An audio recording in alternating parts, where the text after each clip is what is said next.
Olá, meus amigos! Hoje nós vamos ver 5 dicas para ter uma flora mais saudável e, consequentemente, uma saúde melhor. Vamos lá?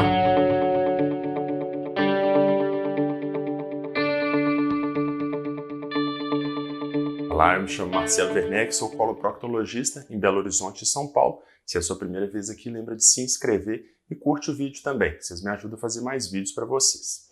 Então vamos lá, né? O que é essa flora que a gente tem, né? Também chamada de microbioma. São vários micro-organismos que vivem junto com a gente. Eles são comensais, ou seja, eles dependem da gente e a gente depende deles. Então é muito importante que a gente tenha uma flora saudável. Essa flora é constituída principalmente de bactérias, mas também tem outros tipos de micro-organismos. Essa flora está presente em alguns lugares do nosso corpo. O local que tem mais bactérias seria no nosso intestino, mas a gente também tem bactérias na pele, na boca, nos órgãos genitais. Então é muito importante que a gente tente ter a flora mais saudável. No nosso intestino, essa flora vai ter várias funções. Tem função de ajudar na digestão, produzir vitaminas, disponibilizar minerais para a gente, para absorver. Então, se a gente tem uma flora mais saudável, a gente vai ter uma saúde melhor. São mais de 1000 espécies de bactérias presentes no nosso corpo.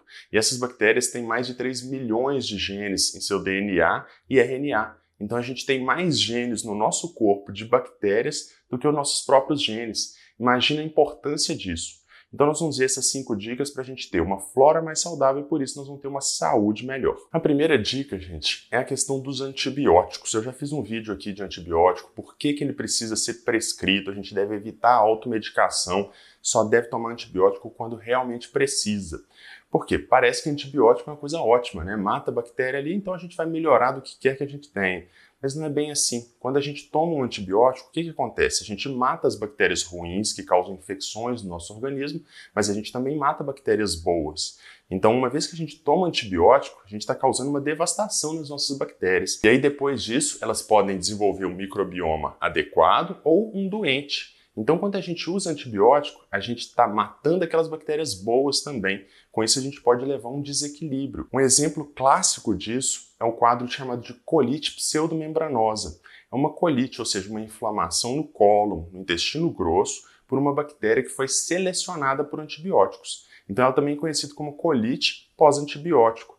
A gente toma um antibiótico, mata várias bactérias, principalmente as bactérias boas, e seleciona essa bactéria que ela é mais difícil de tratar. Até por isso que o nome dela é Clostridium difficile. Hoje em dia esse nome tem até mudado, mas para vocês terem uma noção de como que é difícil matar ela. Poucos antibióticos pegam essa bactéria. Então, como vocês viram, o desequilíbrio da nossa flora vai levar a quadros de doença, as chamadas disbioses. Para vocês terem uma noção da importância da disbiose, pensa o seguinte, a disbiose está associada a vários quadros, tanto intestinais como de outras regiões. A gente sabe que existe uma disbiose nas pessoas que têm síndrome de intestino irritável, a gente sabe que existe disbiose nas pessoas que têm doença inflamatória intestinal. Isso seria a causa ou consequência? Bem, isso ainda não está bem explicado.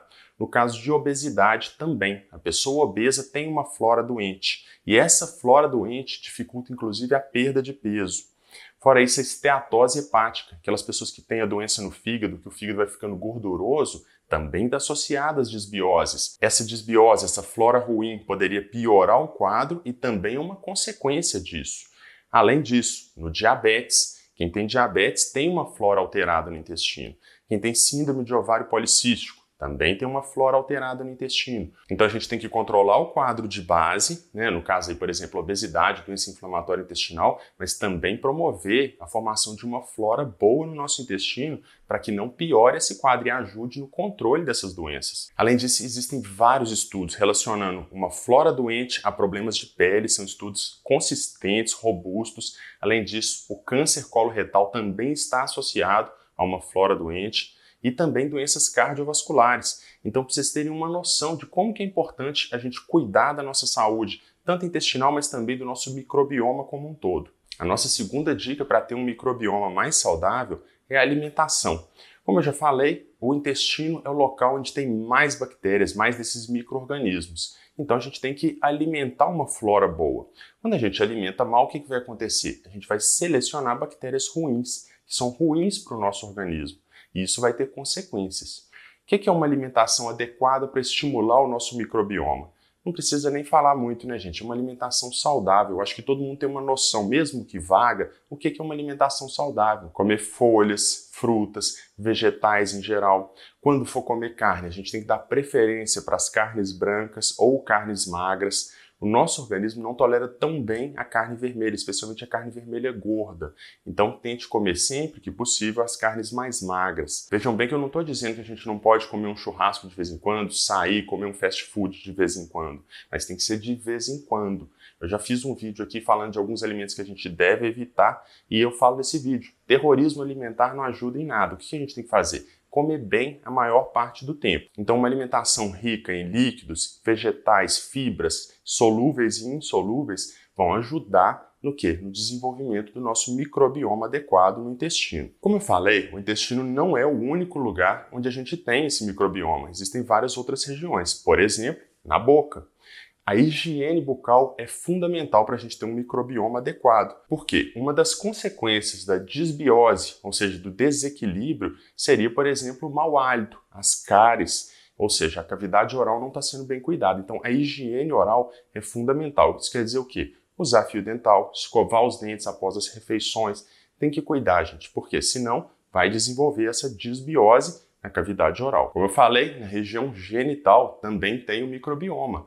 As mulheres na cavidade vaginal têm uma flora bem típica daquela região, uma flora saudável. Só que quando está em desequilíbrio pode levar a quadros chamados de vaginite, vaginose, ou seja, tem que cuidar disso também, né? E como que pode cuidar disso? Gente, é a saúde sexual, né? Evitar de ter muitos parceiros, tem que tomar os cuidados com a região quando tiver relação. Depois da relação deve urinar, fazer a higienização daquela região, porque com isso a gente está lavando a uretra, cuidando para que não fique muitos micro-organismos de outras regiões naquela região vaginal. Por quê? A região vaginal é muito próxima da região do ânus, tem contato com a pele. Então, quando a gente não tem esses cuidados, o que vai acontecer? Vai levar um desequilíbrio dessa flora vaginal e ter essas consequências. Isso é muito comum naquelas pessoas que têm candidíase de repetição, por exemplo, e esses quadros também de vaginite e vaginose. Como eu disse, né, gente, além de ter poucos parceiros, a pessoa que não está numa relação estável, fixa,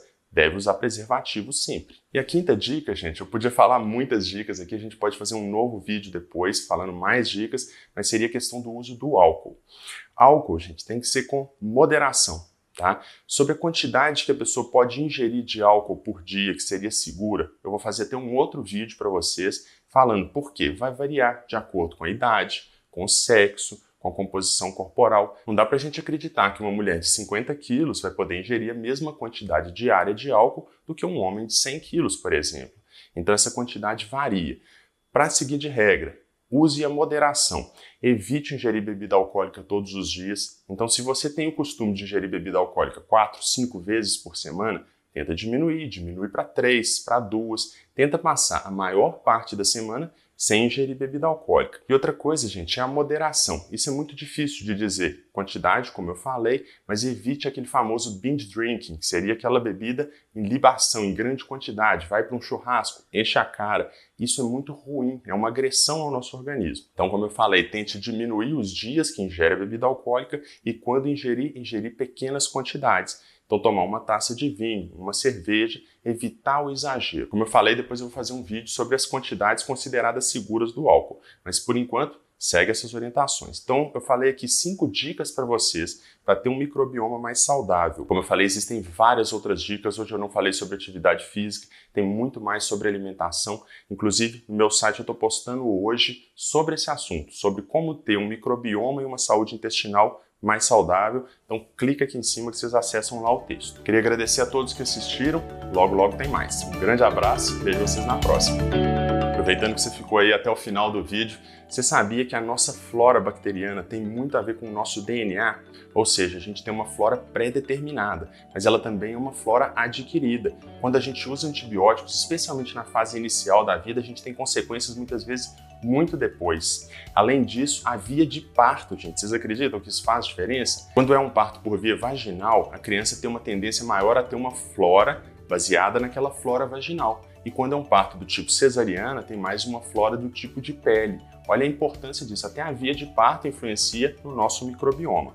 A nossa flora ela vai se estabelecer em torno aí dos 2 aos 4 anos. Até essa fase ela é muito variável, depois ela fica mais estável e ela varia também ao longo da vida. Então a gente tem o nosso DNA que vai influenciar, mas também muito do que a gente faz. Então é adquirido, nosso microbioma ele muda com a vida e a gente tem que cuidar muito bem dele. Muito obrigado, vejo vocês na próxima.